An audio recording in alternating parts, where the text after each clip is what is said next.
तीन दामाद की सास पार्ट 2। अब तक आपने सुना कि कावेरी जी अपनी तीनों बेटियों ईशा, मोहिनी और सुहाना की शादी 3 घर जमाई लड़कों के साथ करवा देती है। उन्हें लगता है कि ये लड़के शायद घर का कामकाज संभाल लेंगे, लेकिन उनके तीनों घर जमाई बहुत आलसी थे। वो नौकरी भी नहीं करते थे और बाहर का काम भी नहीं। कावेरी जी ने अपनी बेटियों से कहा कि वो प्रेगनेंसी का बहाना बनाकर अपने पतियों को सबक सिखाए। अब सुनिए आगे। मम्मी, आपने जैसा कहा था हमने वैसा ही किया, लेकिन देखिए ना, विवेक का हाल तो वैसा का वैसा ही है। घर में ना सुबह का नाश्ता बनता है और ना खाना। नौकरी पर जाने की बात करूं तो खाने को दौड़ते हैं मुझे। हाँ मम्मी, मैंने भी सुमित को कितनी बार कहा कि अगर नौकरी नहीं करनी तो कोई छोटी सी दुकान ही खोल लो, घर का खर्चा कैसे चलेगा। देखो दोपहर के 12 बजने आए और जनाब अभी तक सो रहे हैं। हाँ मम्मी, ईशा और सुहाना ठीक कहती हैं। अविनाश का भी यही हाल है। जब मैंने अपनी प्रेगनेंसी के बारे में कहा तो मुझसे कहने लगा, अरे दूसरी लड़कियां तो 9-9 महीने तक नौकरी करती है, बस डिलीवरी के टाइम छुट्टी लेती है। मोहिनी, तुम भी नौकरी करो। अब मुझे कहाँ नौकरी मिलेगी। मम्मी बताओ अब मैं क्या करूँ। हे भगवान, क्या सोचकर घर जमाई दामाद लाई थी मैं कि मेरी बेटियां मेरे पास रहेंगी और खुश रहेंगी, लेकिन इन आलसी दामादों ने तो हमारी जिंदगी को भी प्रॉब्लम में डाल दिया है। मैं तो कहती हूँ मम्मी, हम लोग वापस अपनी जॉब पर जाना शुरू कर देते हैं। बता देते हैं इन लोगों को कि हमने प्रेगनेंसी का बहाना किया है। नहीं नहीं बेटा, ऐसी गलती भी मत करना। अगर तुमने ऐसा किया तो इन तीनों की आदत और ख़राब हो जाएगी। अरे आज नहीं तो कल कभी तो तुम प्रेग्नेंट होगी, तब वापस यही प्रॉब्लम आएगी। तब क्या करोगी तुम तीनों।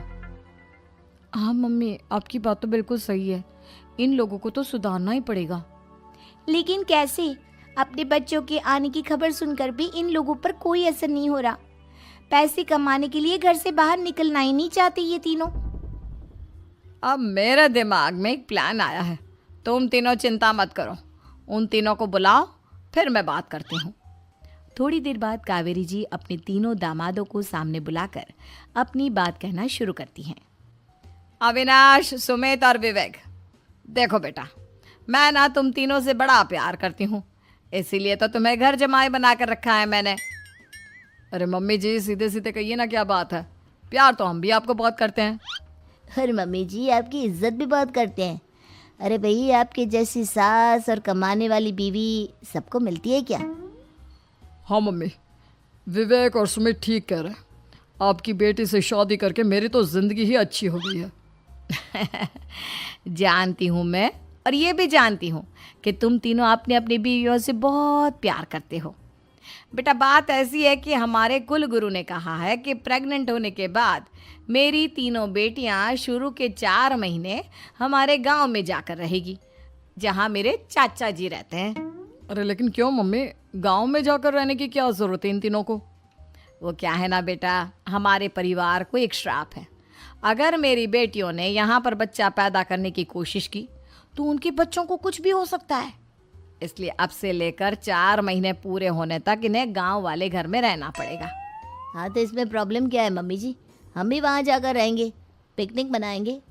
अरे भाई, बीवी जहाँ हम भी वहाँ। हाँ यार, आइडिया तो बहुत अच्छा है। शहर की ज़िंदगी में रह रहकर परेशान हो चुके हैं, अब कुछ दिन गांव में बिताएंगे। तुम लोग समझने की कोशिश क्यों नहीं करते। तुम में से कोई भी वहां नहीं जा सकता, और मैं यहाँ रहूंगी ना तुम तीनों के साथ। 4 महीने की तो बात है, उसके बाद ये तीनों ही लौट कर आ जाएंगी। ठीक है मम्मी जी, अब हमारे बच्चों का सवाल है तो ये तो करना ही पड़ेगा।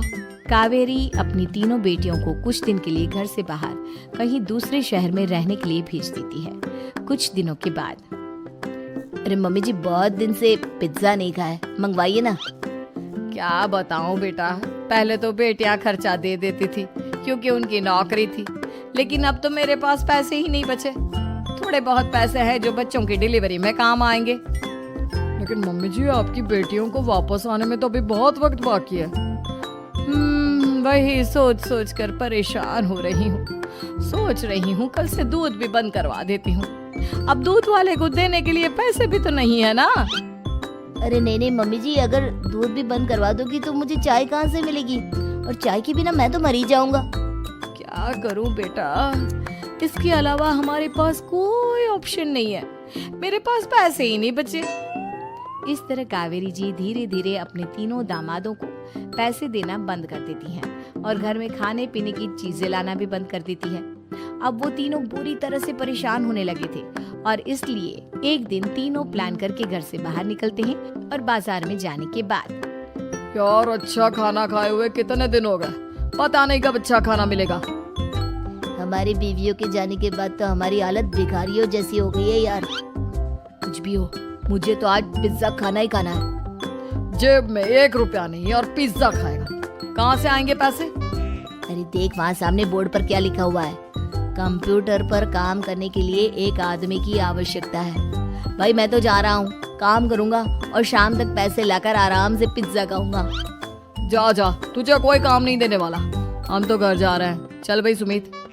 सुमित और अविनाश वहां से चले जाते हैं और विवेक उस कंप्यूटर शॉप पर सारा दिन काम करके 5,000 रुपए कमा कर घर लौट कर आता है और अपने खाने के लिए अच्छी अच्छी चीजें भी लेकर आता है।